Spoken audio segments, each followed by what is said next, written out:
Historia de la pedagogía, sección 7. Primera parte, la cultura y la educación en la antigüedad. 2. La educación en el mundo homérico. 6. La educación homérica en la Odisea. Esta es una obra de los maestros Abagnano y Visalbergi. 6. La educación homérica en la Odisea.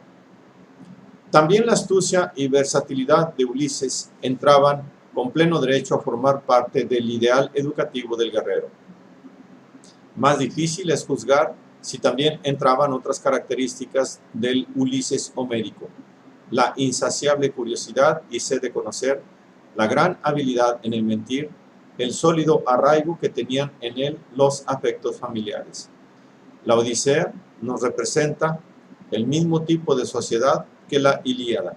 Si bien nos encontramos ante las mismas pequeñas monarquías autónomas, el poder del rey aparece menor que en la Ilíada. Los reyes son asistidos por consejos de nobles, sin cuya aprobación parece que los reyes no pueden tomar decisiones importantes. Recuérdese la permanencia de Ulises en la isla de los Feacios. Probablemente las posesiones de los nobles han pasado de precarias o revocables por autoridad del rey a ser estables y hereditarias, y la nobleza aprovecha todas las ocasiones para debilitar el poder real. ¿Quiénes son, por ejemplo, los pretendientes? Son nobles que aspiran al trono en detrimento del heredero natural de Ulises, Telémaco. Y si parecen solidarizarse entre sí, es de suponer que ello se debe a que, independientemente de quién resulte elegido consorte de Penélope, esperan establecer un control colectivo sobre el poder real. Hay, sin embargo, un elemento nuevo, de importancia por lo menos igual, que aparece apenas fugazmente, o sea, el surgimiento del comercio marítimo de altura y, por consiguiente, la formación de una nueva clase de acaudalados mercaderes navegantes. Es posible que se dedicaran a esta actividad también algunos nobles e incluso ciertos reyes. ¿Cómo habría de interpretar, si no los 8 años de viaje en Oriente que enriquecen enormemente a Menelao?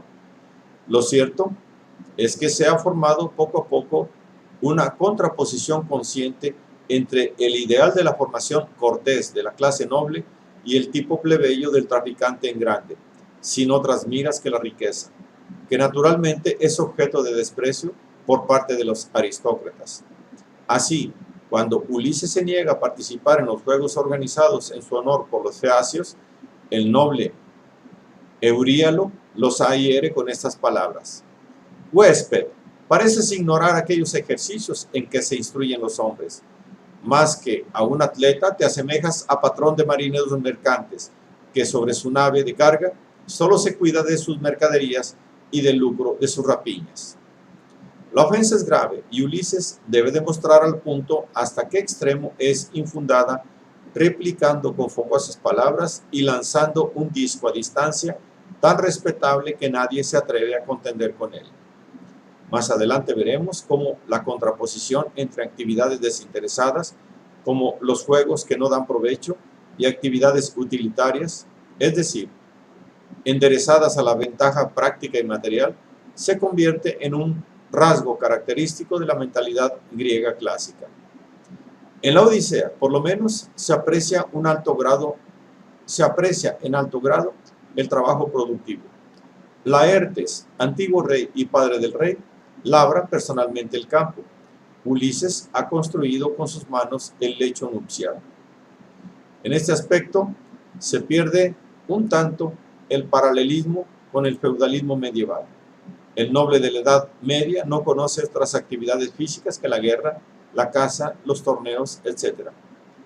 Pero si nos tomamos el trabajo de distinguir entre lo que pudiera ser representación de las costumbres de la época en sus aspectos generales y ciertos ideales más bien propios del poeta Homero, no podemos por menos de llegar a la conclusión de que la vida simple, pacífica, justa y laboriosa de la modesta y peñascosa Ítaca, tan malamente perturbada por la crápula de los pretendientes, es más un paradigma moral acariciado por el poeta que la pintura de una efectiva realidad.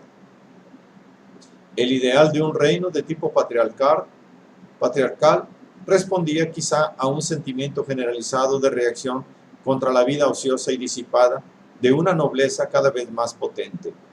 Pero al menos en este sentido, es innegable que la ética inspiradora de la Odisea no es sólo la de una civilización cortés. Cortés se deriva de corte, del rey o del señor, en pleno florecimiento, sino que anticipa ya en cierto grado la ética de la convivencia pacífica, laboriosa y justa, de que se constituiría en heraldo el otro grande poeta educador de Grecia, el beocio Hesíodo. El ideal de formación del noble guerrero sigue ocupando un sitio prominente en la Odisea, pero menos que en la Ilíada. La arete del héroe principal no solo es más compleja y su personalidad más rica y humana que la de los protagonistas de la Ilíada, sino que en verdad aparecen o se intuyen allí valores nuevos de vida ordenada y serena por una parte y por la otra de espíritu de aventura que ya no es esencialmente bélico, sino que aparece ligado a la curiosidad por lo nuevo y al gusto por los viajes. La sociedad ahí representada es con frecuencia refinada y siempre cortés. Se puede despreciar a los comerciantes, pero nadie desprecia el bienestar. Y sobre todo, hay un sentido del derecho mucho más evolucionado que el simplista propio de la Ilíada, si bien se trate aún de formas de derecho consuetudinario. Nos hemos referido ya a la mayor complejidad de la vida política, pero también habría de referirse al discípulo de Telémaco ante la asamblea itacense, con sus exactas distinciones entre cuestiones que hoy llamaríamos de derecho público, la elección de un nuevo rey para la isla, y cuestiones que denominaríamos de derecho privado, su derecho al patrimonio paterno y la distinción entre este y los bienes aportados en dote por la madre. El derecho de que estas cuestiones hayan tenido cabida en un poema significa que la generalidad de los oyentes podía comprender su sentido e interesarse en ellas. Es significativa la educación de Telémaco, que si bien tendrá su gran iniciación guerrera en la batalla contra los pretendientes al lado de su padre, no parece haber sido esencialmente militar. A juzgar por los resultados y los pocos datos que se pueden recoger directamente, Telémaco ha sido educado por sabios ancianos en el amor a la reflexión y la moderación, la conciencia de los propios límites y el respeto por los demás. Tal educación se completa con los viajes que, más que países nuevos, le permiten conocer nuevos ambientes y nuevos modos de vida. La Odisea termina, como es sabido, con un pacto celebrado por intervención de Palas Atenea, diosa de la sabiduría, entre el rey Ulises y los nobles de Ítaca supervivientes. El poeta lo llama eterno acuerdo, pero no es más que la transfiguración poética de una esperanza de la que con seguridad participaban los oyentes, en una época en que sin duda las discordias entre monarcas y nobles habían alcanzado proporciones preocupantes. Otros caminos muy diversos y mucho más fecundos para el desarrollo de la civilización debía recorrer la historia de la polis griega, que no el de una armoniosa convivencia entre monarquía y aristocracia.